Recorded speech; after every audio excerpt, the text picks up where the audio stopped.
Pemirsa, terima kasih Anda masih terus menyaksikan NTV Prime. Kita lanjutkan perbincangan kembali lagi ke Pak Susno Duaji. Pak Susno, tadi terputus soal bagaimana kesaksian anak yang digunakan dalam sebuah kasus. Apa pelajaran besarnya Pak Susno dari kasus ini? Pelajaran besarnya pertama ya bahwa kesaksian anak itu tidak murni dia bisa berdiri sendiri ya. Pertama karena syarat untuk menjadi saksi itu orang itu harus sehat, harus dewasa, harus disumpah gitu kan. Nah, sedangkan anak kan tidak. Nah, kesaksian anak itu tidak sekuat kesaksian daripada orang dewasa karena persyaratan hukumnya tidak memenuhi untuk kesaksian orang dewasa. Jadi kesaksian anak ini hanya memperkuat kesaksian orang dewasa. Nah, maka dalam pertimbangan hakim dan pertimbangan dalil-dalil yang diajukan oleh PH itu bagus sekali. Dan itu ternyata dipakai. Nah, jadi ini bagus. Yang kedua juga untuk penyidik ya, ini penyidik penuntut pelajaran pertama, pelajaran paling bagus ya. Jadi kita ini permasalahan sekolah, ya, permasalahan mengajar dan mengajar. Jangan apa-apa langsung dikaitkan dengan undang-undang perlindungan anak. Nah, ini kacau gitu.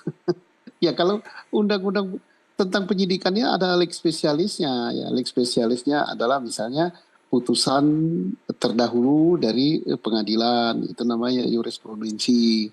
Kemudian apalagi ada peraturan pemerintah gitu tentang perlindungan terhadap guru dan sebagainya, dan semua itu dipakai. Iya, Karena ini berkecimpung di lingkungan sekolah. baik. Jangan nanti, wah ini menurut undang-undang perlindungan anak, ini begini-begini. Nah kacau lah. Jadi seolah-olah mencari-cari gitu. Nah Baik, ini nggak mungkin boleh gitu. mungkin ini biasnya Pak Susno karena memang melibatkan anggota polisi ya, anak dari anggota polisi. Kemudian itu mungkin bisa jadi catatan juga tidak Pak Susno ketika kasus itu melibatkan keluarga anggota polisi yang memang bertugas, kemudian bisa jadi bias bagaimana menggunakan saksi yang seharusnya tidak digunakan sendirian, harus ada saksi pendukung lainnya dan tidak bisa bergantung pada kesaksian anak.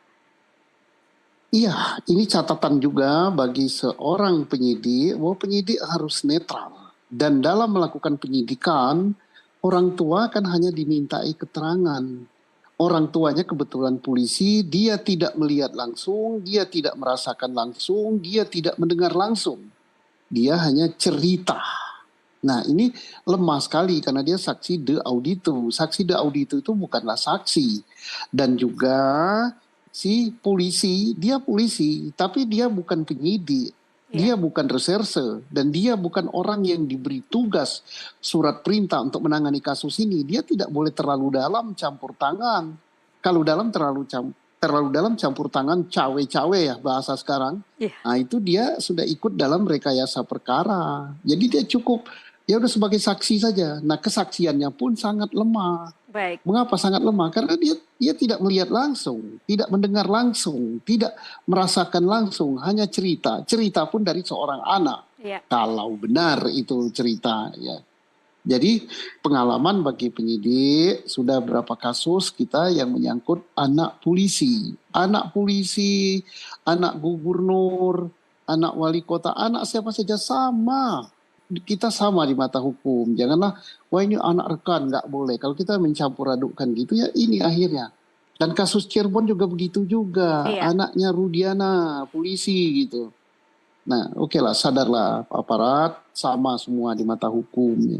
Baik, Pak Susno, ini kan Polri per hari ini ada banyak catatan ya Pak Susno yang kita lihat di media, kasus-kasus yang kemudian Iya. melibatkan Polri. Tetapi mungkin koreksi saya jika ini salah ya Pak Susno, tetapi Iya. media menangkap bahwa Polri tidak membuka diri untuk upaya perbaikan, tidak dijelaskan kepada masyarakat apa saja yang mereka sudah lakukan sebagai upaya-upaya perbaikan. Nah menurut Anda ini karena mereka merasa tidak perlu menjelaskan atau jangan-jangan menurut mereka memang tidak penting untuk menjaga citra baik polisi? Mereka sangat memerlukan citra baik, tapi strateginya salah. Ini sudah era keterbukaan, maka saya mohon kepada junior-junior saya yang sekarang sedang menduduki posisi-posisi penting di Polri untuk lebih terbuka. Tidak perlu kita menutup aib kita buka, dan juga harus sadar bahwa Polri itu bukan hanya milik Polri. Pemilik, the owner of the Polri itu adalah rakyat yang menggaji dengan pajaknya. Silakan terbuka, kecuali misalnya yang sesuatu yang harus dirahasiakan. Ya. Apa yang harus dirahasiakan? Misalnya seseorang yang buron, di mana dia sembunyi, belum tertangkap, siapa pelakunya, rahasiakan. Tetapi begitu dia sudah tertangkap, publik harus diberitahu. Nah misalnya tentang kejadian ini contoh saja ya, ini Iya. cukup bagus lah kejadian yang di Sumatera Barat kemarin. Ya, polisi Cepat ada tembak polisi ya penjelasan Pak gitu. Susno. Tapi ya polisi tembak polisi, karena itu kalau tidak ada penjelasan, itu jangan salahkan rakyat membuat suatu cerita tersendiri. Karena tidak mendapatkan informasi yang akurat. Nah informasi yang akurat adalah informasi dari dari lembaga yang menangani itu. Silakan dipublish. Karena nanti masyarakat akan memberikan penilaian. Nah, dan juga jangan alergi terhadap penilaian dari masyarakat. Tidak bisa lagi era sekarang ini kita membatasi, oh tidak boleh mengambil asumsi rakyat, tidak boleh berkesimpulan, tidak boleh ini. Tidak bisa, serba tidak boleh. Siapa yang melarang? Ini negara demokrasi, negara hukum. Ya silakan. Dan saya yakin adik-adik sekarang yang junior saya yang mengawaki Polri sekarang, mereka sudah well educated gitu ya. Tetapi masih ada sebagian yang tertutup. Mudah-mudahan mereka yang sudah pendidikan bagus, sudah mengikuti bahwa sekarang ini arus perubahan tidak bisa dibendung lagi. Nah silakan, jangan sampai mendapatkan informasi-informasi dari yang salah gitu. Jadi untuk menangkis itu ya silakan keterbukaan daripada Polri gitu. Baik. Pak Susno, saya kembali lagi ke apa yang sudah Anda sebutkan di awal tadi. Kalau kita melihat kasus Supriyani ini kan mungkin contoh happy ending ya Pak Susno, karena kita melihat kasus ini dari Iya. awal. Saya mengamati bagaimana komentar-komentar Anda Pak Susno sejak awal yakin bahwa Ibu Supriyani tidak bersalah dan akhirnya hari ini berhasil divonis bebas. Tetapi kita punya juga contoh lain bagaimana kasus Vina yang dikawal setiap hari bagaimana proses-prosesnya, kemudian sampai masuk ke PK, tetapi hari ini seolah-olah memang kita menjadi tidak berdaya Pak Susno. Apa yang bisa dilakukan terhadap PK kasus Vina ketika memang sudah selesai sidangnya, menunggu putusan hakim, tetapi tidak ada upaya yang bisa kita lakukan lebih jauh untuk bisa mendesak agar bisa lebih cepat atau mengetahui siapa hakim-hakimnya, sudah sampai di mana prosesnya. Apa kira-kira yang menurut Anda bisa dilakukan? Kalau tanggapan saya pertama ya, hakim kita pada level Mahkamah Agung belum berubah gitu. Masih kolot gitu, lot gitu kan. Nah, kasus ini sudah mendapat perhatian nasional bahkan internasional gitu kan. Iya. Heboh orang berbulan-bulan. Tapi tidak ada respon untuk mempercepat itu penyelesaian perkara ini. Harus tunggu ini. Jangankan hakim di pengadilan, kita yang mengikuti jalannya kasus PK ini di persidangan tahu persis bahwa siapa yang dikurung di dalam penjara saat ini bukan itu pelakunya. Bahkan bukan itu pelakunya, perkaranya tidak ada. Sama dengan perkara Bu Supriyani, pembunuhan itu tidak ada.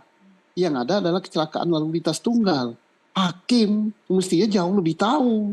Karena apa, fakta hukum yang terungkap di persidangan PK nggak ada sama sekali itu, rekayasa full gitu. Ngapain berlama-lama ditahan, putusannya ditunda-tunda. Orang ini di dalam penjara loh, ini negara Pancasila. Iya. Negara Pancasila. Orang di penjara itu rasanya kayak apa? Rasain gitu. Nah sekarang sehingga orang menimbulkan dugaan macam-macam ke pengadilan. Jangan salahkan. Apa? Oh pantas terjadi kasus 1 triliun suap. Oh pantas 51 kilogram emas. Oh pantas banyak hakim agung yang terjerat. Fakta itu, saya ngomongin fakta, bukan saya buat-buat kan. Banyak hakim agung yang terjerat. Oh pantas bahkan level sekjen Mahkamah Agung aja ditangkap oleh KPK. Nah kok tidak berubah gitu kan. Oke lah, berubah lah. Mudah-mudahan dialog kita ini didengar. Jangan hakim itu menganggap, oh wakil Tuhan nggak boleh dikoreksi. Enggak lah. Mereka manusia kayak kita ini, mereka aparat, memberikan keadilan pada rakyat, yang menggaji juga kita, yang mengangkat juga kita, yang memberi kewenangan kepada mereka juga kita, melalui undang-undang yang dibuat tentang peradilan, tentang Mahkamah Agung. Kita yang memberi kewenangan melalui wakil kita di DPR. Jangan begitu duduk di sana udah kayak di Menara Gading, nggak boleh diganggu gugat. Wakil Tuhan kalau dia menjalankan yang benar, ya, jangan dianggap bahwa mereka nggak bisa bersalah. Apa putusannya pasti 100% benar. tidak, undang-undang pun memberikan celah untuk kita melakukan perlawanan terhadap putusan itu. Pada tingkat pertama banding, pada tingkat kasasi, pada tingkat PK gitu. PK pun tidak terbatas satu kali gitu. Nah, kecepatan itu perlu, apalagi orang itu ditahan. Kalau ingin merasakan, cobalah Anda ditahan aja satu malam, kayak apa rasanya? Baik. Ini sudah 8 tahun gitu ya. Iya, iya. Pak Susno, terakhir mungkin apa pesan buat masyarakat yang cukup semangat dan antusias untuk mengawal kasus-kasus yang seperti Ibu Supriyani dan kasus Vina? Apa yang mungkin bisa kita katakan kepada publik yang dengan begitu semangatnya memantau, mengikuti perkembangan, dan kemudian merekalah yang mungkin bisa dikatakan sebagai pendesak agar aparat-aparat yang seharusnya melakukan tugas mereka kembali lagi ke relnya? Ya, perubahan itu, perubahan demokrasi, reformasi, perubahan hukum itu tidak terlepas dari besarnya peran media. Saya berterima kasih gitu dengan media-media televisi swasta ya, termasuk yang sangat getol yaitu Nusantara TV dan televisi lainnya. Kemudian peran-peran dari YouTube, channel publik, dan termasuk WA dan sebagainya, itu bentuk-bentuk pengawalan. Sebenarnya kalau tidak ada pengawalan seperti ini, pengawalan dari media, maka ini tenggelam gitu.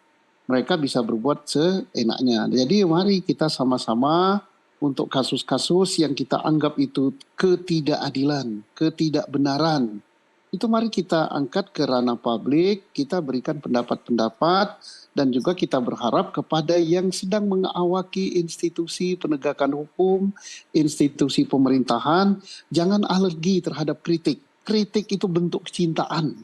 Kita betapa cintanya pada Polri, kita merasa sebagai pemilik, betapa cintanya pada jaksa, betapa cintanya kepada dunia pengadilan, termasuk kementerian-kementerian itu. Kita cintai, karena apa? Itu milik kita, duit kita untuk menggajinya. Jadi jangan alergi, dan mari kita apa-apa yang kita rasakan tidak adil dan tidak apa, kita suarakan. Tapi janganlah kita lempar fitnah-fitnah. Kritik-kritik yang bersifat membangun itu di dalam negara demokrasi, di dalam untuk menegakkan hukum sangat diperlukan.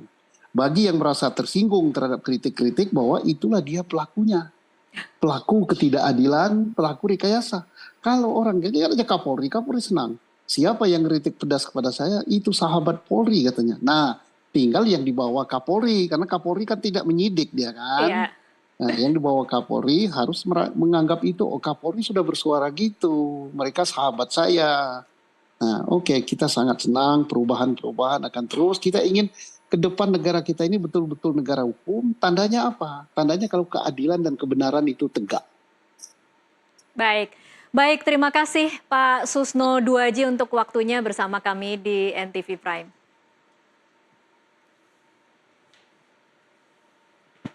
Dan pemirsa tetap